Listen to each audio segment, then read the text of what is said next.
নমস্কাৰ সকলোকে কি খবৰ আজি এটা বিশেষ কাৰণত এই মই ভিডিঅ'টো বনাবলগীয়া হৈছে যেহেতু আইবি সিকিউৰিটি এসিস্টেন্ট 2025 এক্সাম 29 আৰু 30 সেপ্টেম্বৰ তাৰিখে ইতিমধ্যে সমাপ্ত হৈছে আৰু আজি তাৰ এনসাৰ কেসমূহ ঘোষণা কৰা হ'ল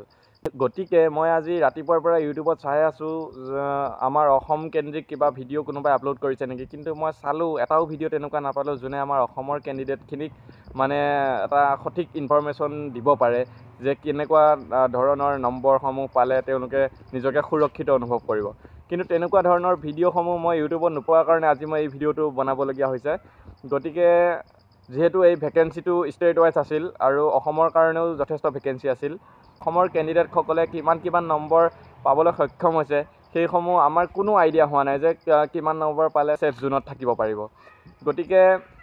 এই ভিডিঅ'টোৰ জৰিয়তে মই সেইসকল কেণ্ডিডেটছক মই অনুৰোধ জনাম যে তোমালোকে নিজৰ মাৰ্কছটো কমেণ্ট বক্সত শ্বেয়াৰ কৰা কাৰণ এতিয়ালৈকে ৰিজাল্টটো যিহেতু ডিক্লেয়াৰ হোৱা নাই আজি ৰ' মাৰ্কছটো তোমালোকে তথাপিও দিব পাৰিবা কাৰণ নিগেটিভ মাৰ্কিংটো তোমালোকে গম পাইছা যে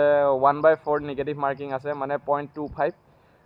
গতিকে তেনেকুৱাকৈ তোমালোকে হিচাপ কৰি কমেণ্ট বক্সত শ্বেয়াৰ কৰিবা তোমালোকে কিমান নম্বৰ পাইছা ইয়াৰ দ্বাৰা তোমালোকে নিজেই উপকৃত হ'বা মানে অসমৰ কেণ্ডিডেটসকলে কিমান নম্বৰ পাবলৈ সক্ষম হৈছে সেইটো এটা আইডিয়া হৈ যাব তেতিয়া নেক্সট এক্সাম টিয়াৰ 2 কাৰণে তোমালোকে প্ৰিপেৰেশ্যন কৰিবলৈ সুবিধা হ'ব গতিকে মই যেহেতু নৰ্মেলি ভিডিঅ' নবনাওঁ কিন্তু আজি মই বিশেষ এটা কাৰণত এই ভিডিঅ' বনাবলগীয়া হ'ল যোনে এই এক্সামটো দিছে তেওঁলোকলৈ এই ভিডিঅ'টো শ্বেয়াৰ কৰি দিয়া আৰু এইখিনিয়ে আৰু বিশেষ কথা নাই ধন্যবাদ